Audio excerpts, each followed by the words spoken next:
আসলে আমাদের সমস্ত আলোচনা মনে হচ্ছে শুধু পুরুষের জন্য, কিন্তু না, এটা আমাদের দৃষ্টিভঙ্গির ভুল। কোরআন হাদিস এগুলো সব পুরুষের জন্য নয়, বরং কোরআন এবং হাদিস হচ্ছে মানুষের জন্য। আর মানুষের মধ্যে দুই শ্রেণী আছে, পুরুষ এবং নারী, মহিলা। কিন্তু আমাদের মহিলার অধিকাংশ নির্বোধ হয়, বেখেয়ালি হয়, যার ফলে এই কথাগুলো যে তাদের জন্যও তারা এটা নিজের গায়ে নেয় না, মনে করে সব এগুলো পুরুষের জন্য। অথচ প্রত্যেকটা আয়াত যেমন পুরুষের জন্য তেমন মহিলাদের জন্য। আল্লাহ সুবহানাহু ওয়া তাআলা বলেছেন, ইয়া আইয়ুহান নাস, কোরআনের কত শত আয়াত আছে, হে মানুষ তোমরা শুনো। এখন মানুষ কি শুধু পুরুষরা না মহিলারাও? মহিলারাও মানুষ। তাহলে যেই আদেশ আল্লাহ পুরুষকে করেছে সেই একই আদেশ মহিলাদের, যেই দায়িত্ব একজন পুরুষের সেই একই দায়িত্ব একজন মহিলা। আর যখন বাচ্চাকে লালন পালন করার কথা আসবে তখন একজন পুরুষের চেয়ে মহিলার ভূমিকা সব থেকে বেশি। আমি মাত্র 4-5টা মহিলার নাম বলবো আপনার কাছে, যারা এই জমিনের মধ্যে এমন ভূমিকা রেখেছে যেটা অনেক পুরুষ পারেনি। আল্লাহ তাদের কথা আলোচনাই করেনি। আপনি যদি লক্ষ্য করেন, যতজন নবীর কথা আল্লাহ সুবহানাহু ওয়া তাআলা কোরআনে আলোচনা করেছে এবং যাদের জন্ম বৃত্তান্ত আল্লাহ সুবহানাহু ওয়া তাআলা কোরআনে রেখেছে, তাদের মধ্যে একজন হচ্ছেন মূসা আলাইহিস সালাম, একজন হচ্ছেন ঈসা আলাইহিস সালাম। তো যেই নবীদের জন্ম বৃত্তান্ত রয়েছে তার মধ্যে একজন হচ্ছেন ইসমাইল আলাইহিস সালাম। আমি শুরু করি ইসমাইল আলাইহিস সালাম থেকে। আপনি দেখেন, ইসমাইল আলাইহিস সালাম হচ্ছে একজন রাসূল, তাই নয়? ইসমাইল আলাইহিস সালাম হওয়ার পেছনে ইব্রাহিম আলাইহিস সালামের সামান্যতম ভূমিকা ছিল না। যতটা ভূমিকা ছিল পুরোটাই ছিল তার মা। কার ভূমিকা ছিল? তার মা।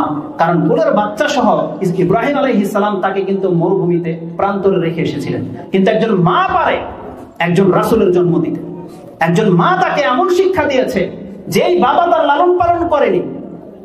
মতান্তরে তাফসীরকারদের যে কথাগুলো রয়েছে, কেউ বলেছে 6 বছর 8 বছর বা বালেগ হওয়ার পরে, কেউ বলছে নাবালক হওয়ার সময় ইব্রাহিম আলাইহিস সালাম এসেছে তাকে দেখা করার জন্য বা স্বপ্নের সেই ঘটনা বাস্তবায়ন করার জন্য।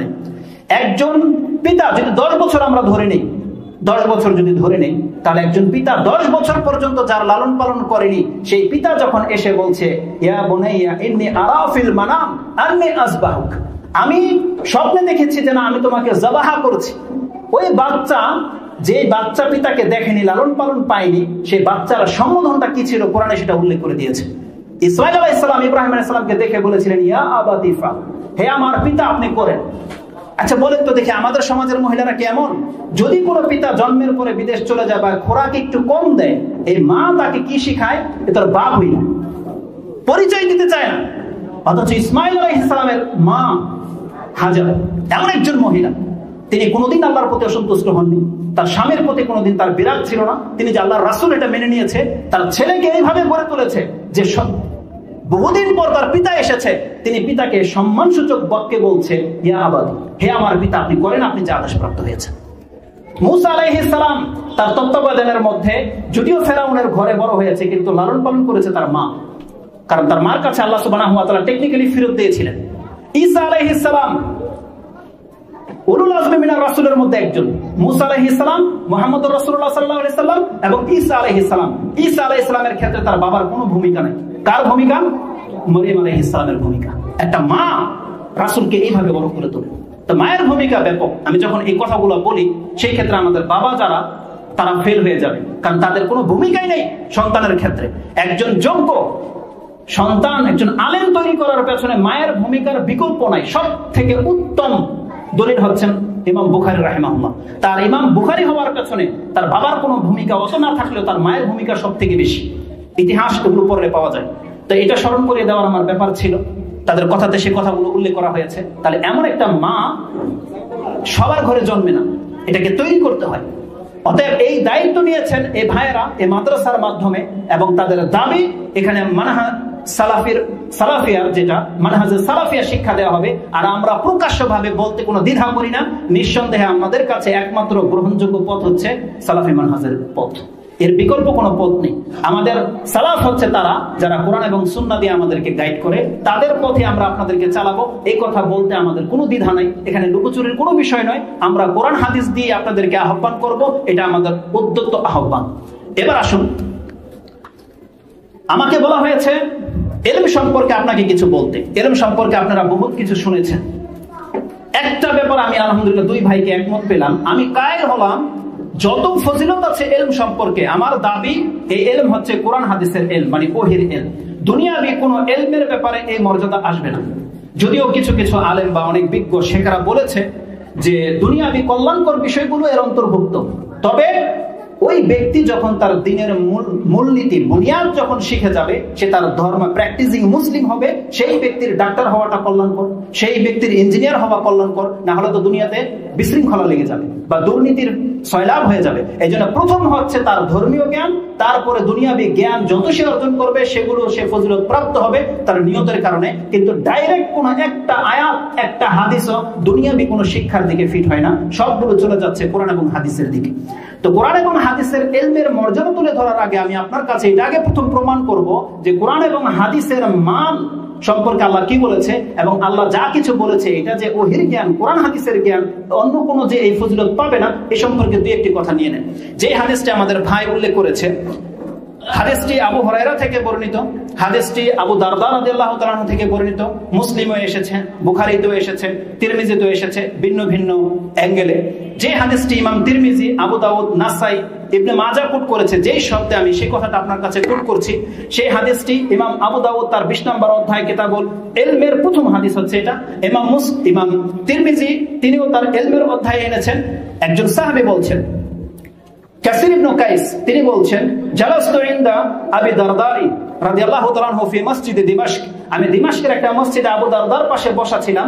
তখন একজন ব্যক্তি, জা রাজুলুন ফাকালা ইয়া আবু দারদা আতাইতুকা মিনাল মদিনাতি রাসূলুল্লাহ সাল্লাল্লাহু আলাইহি ওয়াসাল্লাম, আমি মদিনা থেকে এসেছি আপনার কাছে, লি হাদিসিন, একটা হাদিস জানার জন্য, একটা হাদিস শিখার জন্য মদিনা থেকে এসেছি, মদিনা শহর থেকে একটা হাদিসের জন্য।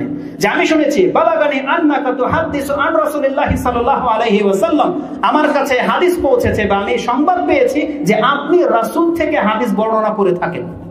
তাই আমি মদিনা থেকে সফর করে সিরিয়া এসেছি শুধু একটা হাদিস তলব করার জন্য।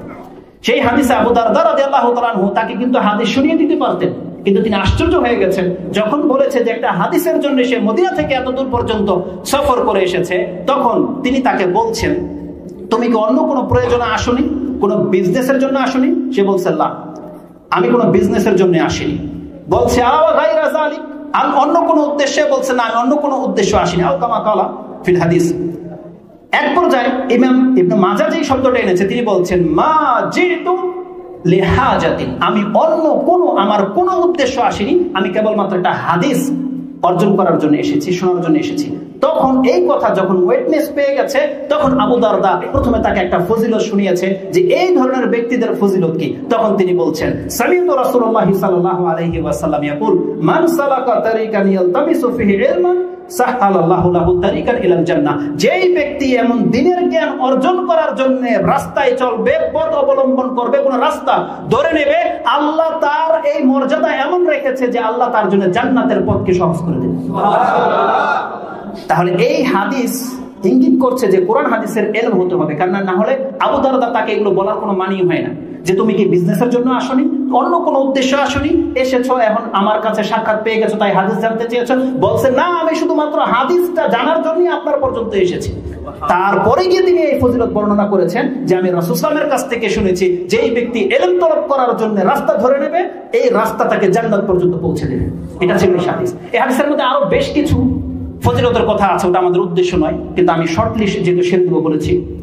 সেই ইলম যে কোরআন হাদিসের ইলম, তার আরেকটা দলিল নিয়ে নেন। এই ইসলাম, আমরা কিসের মধ্যে আছি এখন? ইসলাম, তাই না? আমাদের ধর্ম কি? ইসলাম। এই ইসলাম যখন এসেছিল, যে জাতির উপর এসেছিল বা যখন এসেছিল, সেই যুগটাকে আমরা কি বলি? জাহিলিয়াতের যুগ। কি বলি?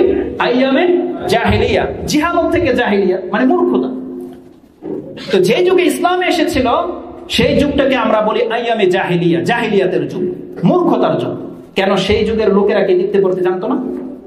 সেই যুগের লোকেরা কি কিভাবে পানি খেতে হয়, কিভাবে টেকনোলজি ইউজ করতে হয়, সেই যুগের উট গরু ছাগলকে কত উত্তম ভাবে লালন পালন করতে হয়, কিভাবে ঘর বানাতে হয়, এগুলো কি তারা জানতো না?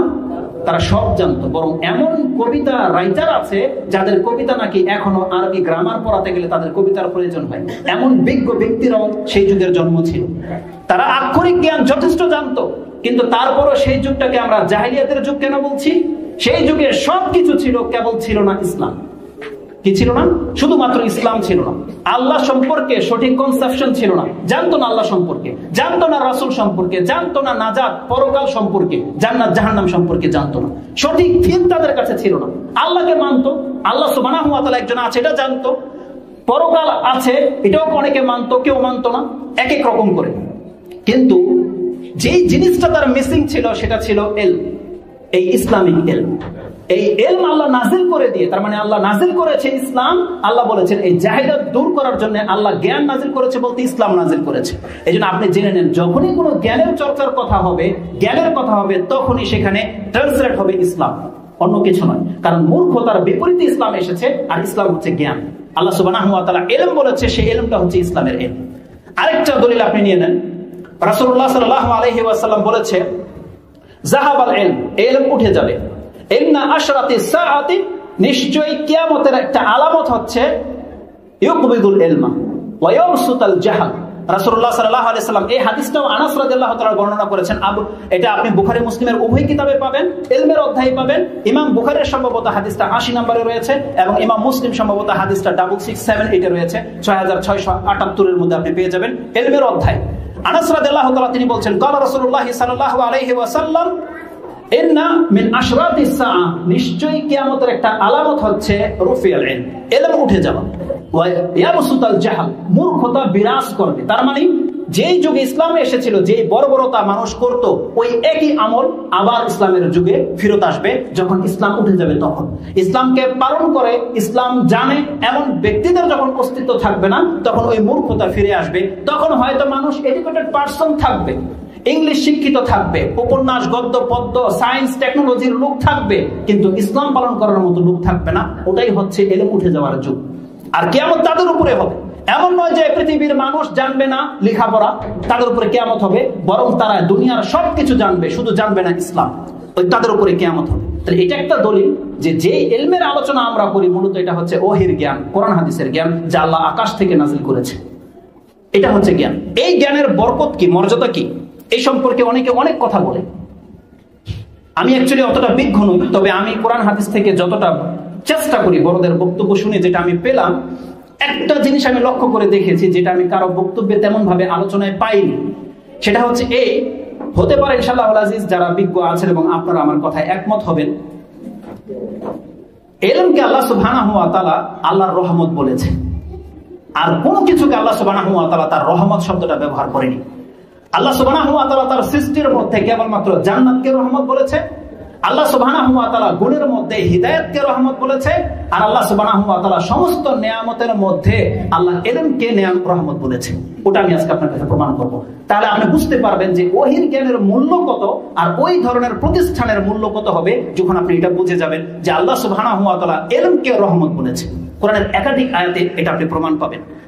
রহমত এমন একটা ব্যাপার, এই পৃথিবীতে আমরা যা কিছুর মালিক হয়ে যাই না কেন, সুন্দর সুন্দর সন্তানের মালিক হয়ে গেছি, স্ত্রীর মালিক হয়ে গেছি, বাড়ি গাড়ির মালিক হয়ে গেছি, কেউ ভালো উচ্চ শিক্ষিত ডিগ্রি অর্জন করেছে, সরকারি জব করে ভালো পজিশনে আছে, টাকা পয়সা সবকিছু, আপনি যা কিছু পেয়ে গেছেন, সুস্থতা বলেন, এগুলো সব হচ্ছে নিয়ামত। আর এই সমস্ত নিয়ামত আল্লাহর পক্ষ থেকে আসে। কোরআনের একাধিক আয়াতের প্রমাণ আছে, সূরা আনআমে রয়েছে, সূরা নাহলে রয়েছে। সূরা নাহলের একটা আয়াত নিয়ে ক্ষেত্রে আপনি 16 নম্বর সূরার 53 নম্বর আয়াতটা আপনি নিয়ে নেন, তাতে আল্লাহ সুবহানাহু ওয়া তাআলা বলেন, ওমা বিকুম মিন নি'মাতিন ফামিনাল্লাহ, তোমরা যত নিয়ামতের মালিক হয়ে গেছো, এগুলো সব হচ্ছে আল্লাহর পক্ষ থেকে।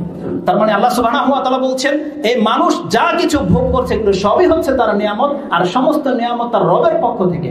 তার মানে আমাদের যা কিছু আছে সবই নিয়ামত, অনুগ্রহ। আল্লাহ এটা বলেছে, যেগুলো সব আল্লাহর অনুগ্রহ, আল্লাহর নিয়ামত। কিন্তু কোন একটা অনুগ্রহের ক্ষেত্রে আল্লাহ বলেনি যেটা আমি আমার দয়ায় তোমাকে দিয়েছি। কোন কোটিপতিকে, কোন বাদশাকে আল্লাহ বলেনি যে আমার বাদশাহিত্ব আমার দয়া করে তোমাকে দিয়েছি, বলেনি আল্লাহ। কারণ আল্লাহ সুবহানাহু ওয়া তাআলা কোনোদিন কোনো কাফেরের উপরে দয়া করতে পারে না। আল্লাহ সুবহানাহু ওয়া তাআলা আল্লাহর দয়া থেকে কাফেরদেরকে মাহরুম করে দিয়েছে। অতএব টাকা পয়সা, ব্যাংক ব্যালেন্স, আমোদ প্রমোদ, এগুলো যদি রহমত হতো তাহলে এগুলো কাফেররা পেয়ে গেছে দুনিয়ায়। কিন্তু আল্লাহ সুবহানাহু ওয়া তাআলা বলছেন, না, এগুলো আমার রহমত নয়, এগুলো আমি আমার এমনি, এগুলো কোনো মূল্যই নেই আল্লাহ সুবহানাহু ওয়া তাআলার কাছে। রাসূল সাল্লাল্লাহু আলাইহি ওয়াসাল্লাম বলেছেন, এই পৃথিবীর মূল্য যদি আল্লাহর কাছে একটা মশার ডানার পরিমাণ হতো, আল্লাহ কাফেরকে একটু পানিও দিতেন না। তার মানে আল্লাহ বলছেন, যা কিছু তোমাদের মালিক করে দিয়েছি এগুলো একটু আমার দয়ায় করিনি, এটা আমার পক্ষ থেকে মালিক রব হিসাবে আমি দান করেছি। কিন্তু রহমান হিসাবে আমি কেবল যে জিনিসটা দান করি সেটা হচ্ছে ইলম, সেটা হচ্ছে হিদায়াত, সেটা হচ্ছে কোরআন। এই সম্পর্কে কোরআনের কত আয়াত লাগবে আপনি বলে নেন। কোরআনে আল্লাহ সুবহানাহু ওয়া তাআলা তিনটি দিক শুধু আমি আপনার কাছে উল্লেখ করব। মূসা আলাইহিস সালাম যখন বলেছিল সবচেয়ে বড় জ্ঞানী আমি, আল্লাহ এটা পছন্দ করেনি, বলছে না তোমার চেয়ে বড় জ্ঞানী আছে, যাও কার কাছে? খাজির আলাইহিস সালামের কাছে পাঠানো হয়েছিল। সেই ঘটনাটি আপনি সূরা কাহাফে পাবেন, 18 নম্বর সূরা 15 পারায় রয়েছে। এরপর যে আল্লাহ সুবহানাহু ওয়া তাআলা খাজির আলাইহিস সালামের মর্যাদা তুলে ধরতে গিয়ে বলেন যে মুসা আলাইহিস সালাম যখন সেই দুই সমুদ্রের সঙ্গমস্থলে গিয়ে তাকে পেয়ে গেলেন, ফাওয়াজাদা আবদাম মিন ইবাদিনা, আল্লাহ সুবহানাহু ওয়া তাআলা বলছেন মুসা আলাইহিস সালাম আমার বান্দার মধ্য থেকে একজন বান্দাকে পেয়ে গেলেন। ফাওয়াজাদা আবদাম মিন ইবাদিনা আতাইনাহু রাহমাতাম মিন ইনদিনা ওয়া আল্লামনাহু মিন লাদুন্না ইলমা। আল্লাহ বলছেন যাকে আমি আমার পক্ষ থেকে রহমত করেছিলাম এবং আমি আমার পক্ষ থেকে যাকে আমি ইলম শিক্ষা দিয়েছিলাম। খাজির আলাইহিস সালামের মর্যাদা তুলে ধরতে গিয়ে আল্লাহ বলছেন যাকে আমার পক্ষ থেকে রহমত করা হয়েছিল, সেই রহমতটা কি? আল্লাহ বলছেন মিল্লাদুন্না ইলমা, আমি আমার পক্ষ থেকে তাকে ইলম দিয়েছিলাম। তাহলে এখানে ইলমকে আল্লাহ সুবহানাহু ওয়া তাআলা রহমত বলেছে। কোরআনের আরেকটা আয়াত নিয়ে নেন আপনি, যে আয়াতটা আল্লাহ সুবহানাহু ওয়া তাআলা সূরা যুখরুফ সম্ভবত 43 নম্বর সূরার 31, 32 নম্বর আয়াতে আপনি নিয়ে নেন। সেখানে আল্লাহ সুবহানাহু ওয়া তাআলা মক্কার মুশরিকদের কথা বলেছেন। যখন রাসূলুল্লাহ সাল্লাল্লাহু আলাইহি ওয়াসাল্লাম তাদের কাছে কোরআনের জ্ঞানের দাওয়াত নিয়ে এসেছিল, তখন তারা বলছিল তারা বলেছিল লাউ নুজিলা হাযাল কুরআন আলা রাজুলিন মিন কারিয়াতাইনি আযীম। এই কোরআন কেন মুহাম্মদ সাল্লাল্লাহু আলাইহি ওয়াসাল্লামের উপরে নাজিল হলো? এটা কেন এই দুই জনপদের বড় নেতার উপরে কেন নাজিল হলো না? বড় বৃহৎ ব্যক্তির উপর কেন নাজিল হলো না? যার মর্যাদা সবচেয়ে বেশি, মানে তাদের টার্গেট ছিল নেতা, এই নেতার উপরে কেন নাজিল হলো না? আল্লাহ সুবহানাহু ওয়া তাআলা তাদের এই কথার জবাবটা এইভাবে দিচ্ছে। আল্লাহ সুবহানাহু ওয়া তাআলা বলছেন, আহুম ইয়াকসিমুনা রাহমাতা রাব্বিক, হে নবী আপনার রবের দয়া কি তারা বন্টন করবে যে কার উপরে করা হবে? সুবহানাল্লাহুল আজিজ। আল্লাহ বলছেন যে রাসূলের উপরে যে কোরআন নাজিল করা হয়েছে এটা আল্লাহর রহমত। আল্লাহ বলছেন আল্লাহর রহমত যার তার উপরে নাজিল হয় না। আল্লাহ ইঙ্গিত দিয়ে দিয়েছে, আহুম ইয়াকসিমুনা রাহমাতা রাব্বিক, তারা কি ডিসাইড করবে যে তোমার রবের রহমত কার উপরে পতিত হবে? তার মানে আল্লাহ সুবহানাহু ওয়া তাআলা বলতে চাচ্ছেন যে মুহাম্মদুর রাসূলুল্লাহ সাল্লাল্লাহু আলাইহি ওয়াসাল্লামের উপরে আল্লাহ সবথেকে বড় রহমত করেছে। এটা যে সবথেকে বড় রহমত, এই দলিল আমি আপনাকে দিয়ে দিই। এখানে আরো বেশ কিছু কথা আছে এই আয়াতের মধ্যে, যেটা হচ্ছে আপনার 32 নম্বর আয়াতে আল্লাহ বলছেন, নাহনু কাসামনা বাইনাহুম মাঈশাতাহুম ফিল হায়াতিদ দুনিয়া, আমি তাদেরকে এই জমিনে চলার জন্য অর্থ সম্পত্তি দিয়েছি, সুঠাম করেছি, বাড়িঘরের মালিক করেছি। কেন? যাতে করে ওয়ারাফানা বাদাহুম ফাওকা বাদিন দারাজাতিন, মর্যাদা একে অপরকে উন্নত করেছি। কেন? লিয়াত্তাখিযা বাদাহুম বাদান সুখরিয়া, যাতে একে অন্যের কাছ থেকে সাহায্য বা উপকৃত হতে পারে।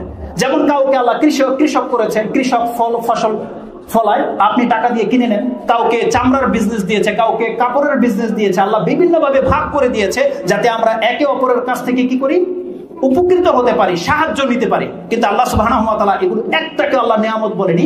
আল্লাহ সুবহানাহু ওয়া তাআলা নিয়ামত বলেছে তার কিতাবকে, কোরআনকে এবং কোরআনের জ্ঞানকে। আল্লাহ সুবহানাহু ওয়া তাআলা বলছেন, ওয়া রাহমাতু রাব্বিকা খায়রুম মিম্মা ইয়াজমাউন, তারা যা কিছুর মালিক হয়ে যাক না কেন, হে নবী আপনি জেনে নেন আপনার রহমতের দয়া, রহমত হচ্ছে সবকিছু থেকে শ্রেষ্ঠ। এই রহমত হচ্ছে কোরআন, কোরআনের জ্ঞান।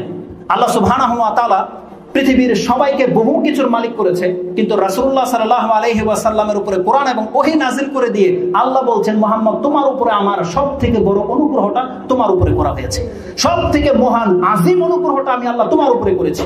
কোরআনের দুইটি জায়গায় আপনি এই জুমলাটি পাবেন।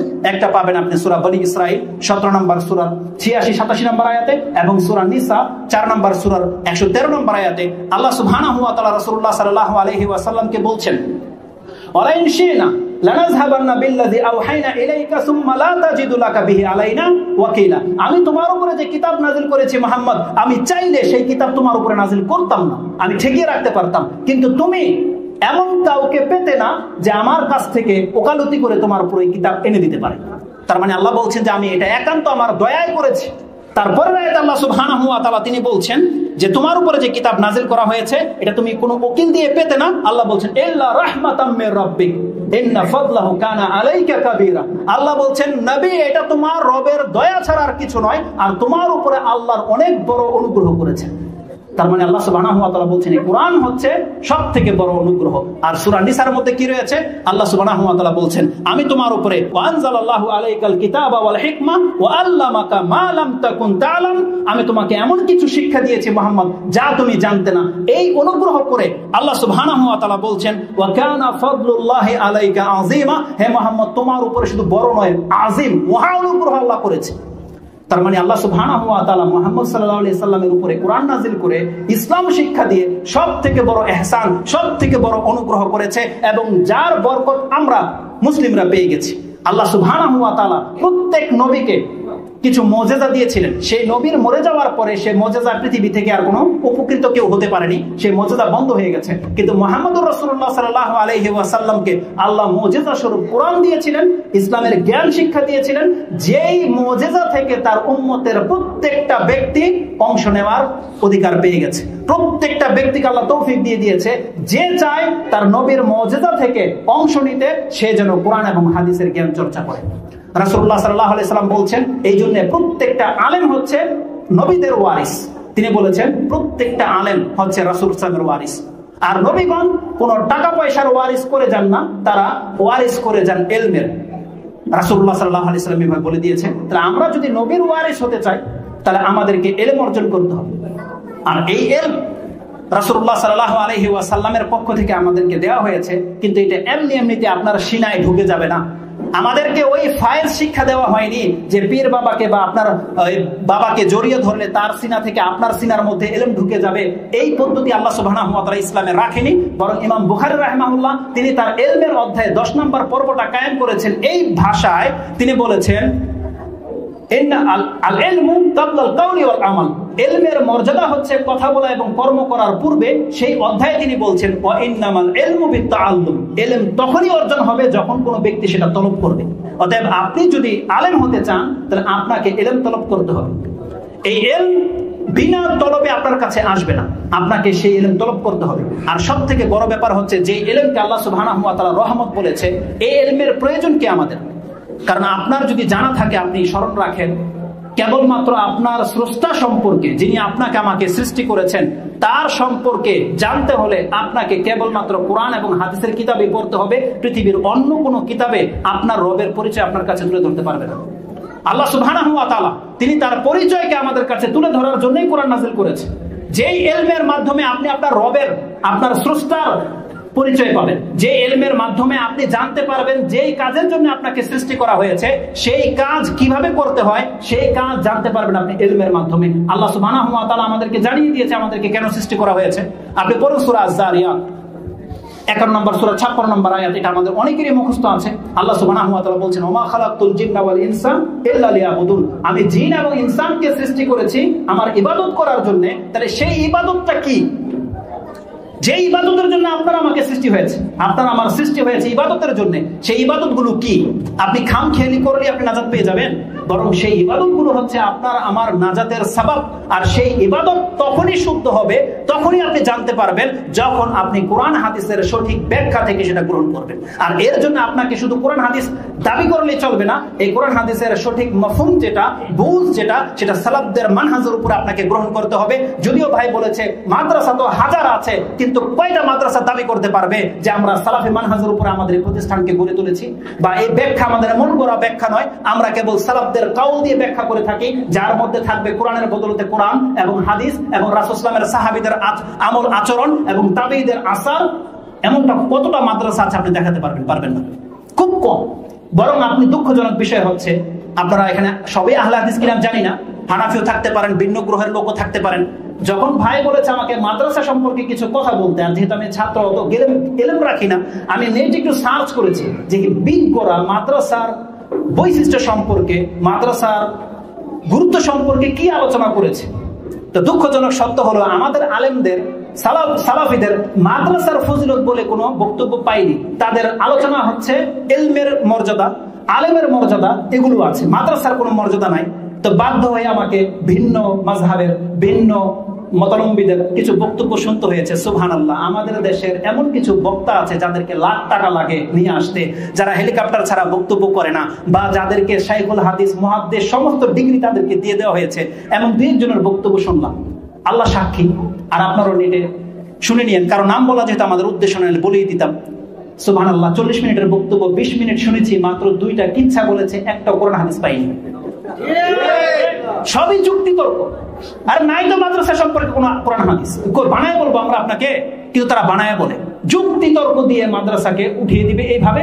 তারপরে বললাম না আরবি শিক্ষার গুরুত্ব, সুবহানাল্লাহ, আমাকে বলেছে সময় খুব কম, আর প্রত্যেক বক্তা আলেম ঘন্টার পর ঘন্টা বক্তব্য করতে পারেন। আর আমাদের একটা বৈশিষ্ট্য হচ্ছে, আমি এই পর্যন্ত যতগুলো কথা বলেছি হয় কোরআনের আয়াত বলেছি না হাদিস বলেছি, নিজের যুক্তি একটা পেশ করিনি। আমি চাইলে এখানে দাঁড়িয়ে 1.5 ঘন্টা কথা বলতে পারবো, এমন কোরআনের আয়াত এবং হাদিস আমার এখানে নোট করা আছে। আমাদের কিচ্ছা কাহিনীর প্রয়োজন হয় না। তাহলে কোরআন আরবি ভাষার মর্যাদা বোঝাতে গিয়ে, কোরআন হাদিসের ইলমের মর্যাদা বোঝাতে গিয়ে আমাদেরকে কিচ্ছার কেন প্রয়োজন হয়, যখন আমাদের কাছে কোরআন হাদিস আছে? সেই বক্তা মুসা আলাইহিস সালামের একটা ঘটনা বর্ণনা করলো 10 মিনিট। সেটা কি? মুসা আলাইহিস সালাম এক পাশ দিয়ে যাচ্ছিল, কবরের আযাব হচ্ছে। কিছুদিন পরে আবার যখন ফিরে আসছে, সেই কবরের আযাব নাই। এখন কবরওয়ালাকে জিজ্ঞেস করে, তোমার আযাব বন্ধ হলো কি করে? কবরওয়ালাকে জিজ্ঞেস করে, তোমার আযাব বন্ধ হইলো কি করে? সেই ব্যক্তি কবর থেকে বলতেছে, আমার সন্তান হইছে, সে সন্তান এখন পড়া শিখছে, সে প্রথম পড়েছে বিসমিল্লাহির রহমানুর রহিম। আল্লাহ বলে যে ওর সন্তান আমাকে রহমানুর রহিম বলতেছে, আর ওকে আমি আযাব দেব, ওর আযাব মাফ করে দিই। সুবহানাল্লাহ বলবেন? সুবহানাল্লাহ। এটাও একটা এলম, কখন কি বলতে হয় এটাও একটা এলম রয়েছে। শুধু আপনাদের সন্তানদেরকে এরা শিক্ষা দেবে না, আপনাদেরকেও শিক্ষা দেবে এরা, ইনশাআল্লাহ বলেছে। আপনাদের সন্তানদেরকে নিচে ক্লাসে ভর্তি করাবেন, আর আপনারা এসে ওয়েটিং রুমে সেখানে আপনারা দার্স নেবেন তাদের কাছ থেকে। আপনাদেরকে আগে তাওহীদ শিখতে হবে, যে কোথায় সুবহানাল্লাহ বলতে হয়, কোথায় নাউজুবিল্লাহ বলতে হয়। প্রেক্ষাপটে যখন কথা চলে এসেছে, 5টা মিনিট আমি চেয়ে নেব। দেওয়ানবাগে মরে গেছে, অনেকে প্রশ্ন করেছে যে আমি আলহামদুলিল্লাহ বলবো না কি বলবো। যদি আমি আপনাদের কাছ থেকে রেজাল্ট নেই, আমি মনে করি আপনারা তাই বলবেন। আচ্ছা বলেন তো, দেখেন দেওয়ানবাগে মরে গেছে, কি বলা উচিত ছিল আপনাদের? ভাই বলছি না নিল, আর আপনারা কি বলছেন? নাউজুবিল্লাহ। আর কেউ আলহামদুলিল্লাহ কেউ আছেন? আলহামদুলিল্লাহ বলার কেউ নাই? আছেন? আর নাউজুবিল্লাহ কে ডাকে বলছেন? দেখি কোন সেন্সে বলছেন নাউজুবিল্লাহ, কোন সেন্সে আলহামদুলিল্লাহ, এটা বুঝতে হবে আপনাকে। দেওয়ানবাগী মরেছে আলহামদুলিল্লাহ বলবেন, এটা খুশির বিষয় নয়, বরং আপনার বাবা, আপনার সন্তান মরে গেলে, স্ত্রী মরে গেলে, মা বাবা মরে গেলে বলবেন আলহামদুলিল্লাহ। যেই ব্যক্তিটা বলতে পারে তার জন্য জান্নাত অবধারিত হয়ে যাবে রাসূলুল্লাহ বলেছেন। কারণ যেই ব্যক্তি ধৈর্য ধারণ করতে পারে আর মুখে বলে আলহামদুলিল্লাহ, তার জন্য আল্লাহ জান্নাত নির্ধারণ করে দেবে। কারণ যেই সন্তান, আদরের সন্তান মারা যায়, ফেরেশতারা যখন সে আত্মা গ্রহণ করে নেয়, আল্লাহ সেই ফেরেশতাকে রিপোর্ট জিজ্ঞেস করে যে আমার বান্দার কলিজার টুকরাটাকে ছিনিয়ে নিয়ে এসেছো, আমার বান্দা কি করেছে? বলছে ধৈর্য ধারণ করেছে এবং আপনার প্রশংসা করেছে। তখন তার জন্য একটা জান্নাতের ঘর বানিয়ে দেওয়া হবে, বাইতুল হামদ বলে প্রসিদ্ধ রয়েছে, বাইতুল হামদ। তাহলে আলহামদুলিল্লাহ বলতে হবে নিজের আপনজন কেউ মরে গেলে। আর কেন নাউজুবিল্লাহ বলবেন জানেন? কারণ এ মরেছে শিরকের উপরে, কুফরের উপরে মরেছে। আল্লাহ যেন আমাদেরকে এমন মৃত্যু না দান করে। এই জন্য এমন মৃত্যু থেকে আমাদেরকে বলতে হবে আল্লাহুম্মা নাউযুবিল্লাহি মিন যালিক, আল্লাহ এমন মৃত্যু থেকে তোমার কাছে আশ্রয় চাচ্ছি, আল্লাহ তুমি আমাদেরকে মৃত্যু দান করো ঈমানের উপরে। বলেন আলহামদুলিল্লাহ। আল্লাহ আমাদের মৃত্যু যেন হয় ঈমানের উপরে, এটা তলব করবেন। কুফরের উপরে মরবে আর আপনি বলবেন আলহামদুলিল্লাহ, এটা তার জন্য ক্ষতিকর, আপনার জন্য ক্ষতিকর। কেন আলহামদুলিল্লাহ হয়েছে? দেওয়ানবাগী মরে যাওয়ার কারণে কি তার তরিকা বন্ধ হয়ে গেছে? যদি বন্ধ হয়ে যেত আর দেওয়ানবাগীকে যদি আল্লাহ ফেরাউনের মতো ডুবিয়ে দিত, তাহলে বুঝতাম যে দেওয়ানবাগীর কোনো অস্তিত্বই নেই, তখন আলহামদুলিল্লাহ। কিন্তু অস্তিত্ব তো ঠিকই আছে, ওর গদিতে আরেকজন বসবে, আরেকটা বড় দাজ্জাল বসবে, তাহলে আলহামদুলিল্লাহ বলে আমাদের কি লাভ? বরং নাউজুবিল্লাহ বলতে হতো। কেননা আল্লাহ যেন এমন মৃত্যু কোন তাওহীদবাদী মুসলিমকে না দেয়। রাজার বাকি আছে, আরো কত বাকি জন্মাবে। তো কিন্তু তো আলাকুল্লি হাম, তো কথা হচ্ছে যে ইলমের মর্যাদা সম্পর্কে আল্লাহ সুবহানাহু ওয়া তাআলা বলেছে এটা হচ্ছে আল্লাহর দয়া। আমি জানি না যে এই কথাটা আপনাদের অন্তরে কতটুকু জায়গা করে নিয়েছে। আপনি বোঝেননি আল্লাহর রহমত মানে কি। আল্লাহর রহমত মানে যদি বুঝতেন, তাহলে এটা আপনার অন্তরের মধ্যে ঢুকে যেত, যদি রহমত বুঝতেন। তার রাসূলুল্লাহ সাল্লাল্লাহু আলাইহি ওয়াসাল্লাম বলেছে, কোন ব্যক্তি তারা আমল দিয়ে নাজাত পাবে না, জান্নাত পাবে না। জান্নাত পাওয়া যাবে আল্লাহ সুবহানাহু ওয়া তাআলার রহমতের ভিত্তিতে। আর আল্লাহ সুবহানাহু ওয়া তাআলা এই কোরআনকে বলেছে রহমত। তার মানে দুনিয়াতে যেই ব্যক্তি কোরআনের পথে আছে, তাকে অলরেডি আল্লাহ রহমত করে দিয়েছে, এটা হচ্ছে তার গ্যারান্টি। তাকে অলরেডি রহমত করে দিয়ে হয়েছে। সে মরবে, তার জন্য রহমত রয়েছে। এটার মেসেজে হচ্ছে ইলম হচ্ছে রহমত। আল্লাহ সুবহানাহু ওয়া তাআলা কোরআনে বলেছে এটা এমন একটা জ্ঞান আল্লাহ যাকে তাকে দান করে না, দুনিয়ার বহু কিছুর মালিক হয়ে যায় মানুষ।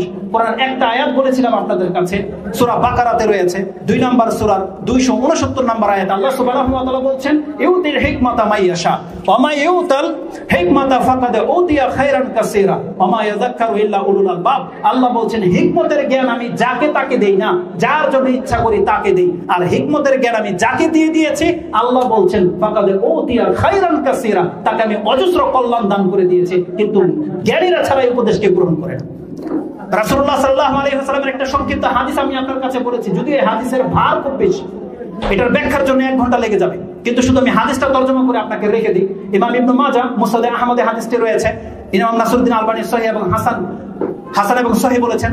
হাদিসটি ইমাম ইবনে মাজাহ তার ভূমিকাতে মুকাদ্দমে এনেছেন 223 নম্বরে পেয়ে যাবেন, এবং মুসনাদ আহমদে হাদিসটি 12217 তে পাবেন। আনাস রাদিয়াল্লাহু তাআলা তিনি বলছেন যে কাল রাসূলুল্লাহ সাল্লাল্লাহু আলাইহি ওয়াসাল্লাম ইন্না লিল্লাহি আহলিনা মিনান নাস, এই মানুষের মধ্য থেকে, পৃথিবীর মানুষের মধ্য থেকে কিছু মানুষ আছে যারা আল্লাহর পরিবারের অন্তর্ভুক্ত। বুঝেন কথা? আপনারও তো আহাল পরিবার আছে নাই, যারা আপনার খুব কাছের লোক, আপনার পরিবারের লোকেরাই সবথেকে কাছের লোক। আল্লাহর পরিবার শব্দ ব্যবহার করা হয়েছে, আহলিনা মিনান নাস, আল্লাহর পরিবার রয়েছে মানুষের মধ্য থেকে। সাহাবায়ে কেরামরা জিজ্ঞাসা করলো মান হুম ইয়া রাসূলুল্লাহ, তারা কারা? কালা আহলুল কুরআনি আহলুল্লাহি ওয়া খাসাতুহু, যারা আহলে কোরআন তারাই হলো আল্লাহর পরিবার এবং আল্লাহর বিশেষ রূপ। এই আহলুল কোরআন মানে কি? ওই যে একটা গোমরা দল আছে আহলুল কোরআন, তারা নামে নিয়ে নিয়েছে আহলুল কোরআন এই হাদিসের কারণে, তারা হবে আহলুল কোরআন। বরং এর ব্যাখ্যায় বলা হয়েছে, মুসলিমে হাদিস রয়েছে, আল্লাহ যেমন কোরআন নাযিল করেছে, এই কোরআনকে পাকড়ে ধরার মতো, আঁকড়ে ধরার মতো, কোরআনের মতো জীবন গড়ার মতো ওই মানুষ কারা হবে তাদেরকে আল্লাহ সৃষ্টি করেছে। তার মানে আল্লাহ যাকে তাকে সুযোগ দেয় না, আল্লাহ বেছে বেছে রেখেছে যে এই লোকগুলো কোরআন হাদিসের অনুসারী হবে, এই লোকগুলো নাজাত পাবে। প্রত্যেকটা ব্যক্তিকে আল্লাহ টার্গেট করে রেখেছে। তো মুসলিমের ওই হাদিসের ভাষ্য তো রয়েছে, আহলে কোরআন হলো তারা যারা আহলে কোরআন, কোরআন দিয়ে জীবন গড়ে, কোরআনের উপরে চলে। শেখ বলেছিল একটা কথা, হয়তো ওইভাবে কথাটা ফুটে ওঠেনি, সেটা হচ্ছে ইকরা মানে পড়ো, আর ওয়াতলু দুটোর মধ্যে পার্থক্য আছে। কিরাত মানে হচ্ছে পড়া, আর তিলাওয়াত শুধু পড়াকে বোঝায় না। তিলাওয়াত তালি মানে হচ্ছে আপনি এটাকে অনুসরণ করেন, এটা হচ্ছে কোরআন। আল্লাহ সুবহানাহু ওয়া তাআলা আমাদেরকে কোরআনকে অনুসরণ করে বলেছে। আল্লাযিনা, কোরআনে সূরা বাকারার 2 নম্বর সূরার মধ্যে রয়েছে 221 নম্বর আয়াতটা আপনি পড়ে নেবেন। 121 নম্বর আয়াত আল্লাহ বলছেন যারা কোরআনকে তেলাওয়াত করে হাক্কা তিলাওয়াতি, এমন হতে হবে, মানে কোরআনকে কোরআনের মতো করে আমাদেরকে মানতে হবে, বুঝতে হবে, একটু হিফজ করতে হবে, এবং কোরআনে যে শিক্ষা আমাদেরকে দেওয়া হয় সেই শিক্ষা অনুযায়ী চলতে হবে। তাহলে এই রহমতের জ্ঞান দেওয়া হয় যে মাদ্রাসায়, এটা হচ্ছে সেই মাদ্রাসা যার দাবি করা হয়েছে যে এখানে কোরআন হাদিস শিক্ষা দেওয়া হবে। এটা যেমন পুরুষদের জন্য, তেমনি এটা প্রত্যেকটা মা বোনদের জন্য জরুরি, যারা তার তাওহীদ শিখবে, যারা তার ধর্ম শিখবে। এই মর্মে একটা বক্তব্যে কথা বলেছিলাম যে অধিকাংশ মহিলা মনে করে তার রাজ্জাক হচ্ছেন তার স্বামী, অথচ তার রাজ্জাক হচ্ছেন আল্লাহ, কিন্তু মহিলাদেরকে সেই শিক্ষা দেওয়া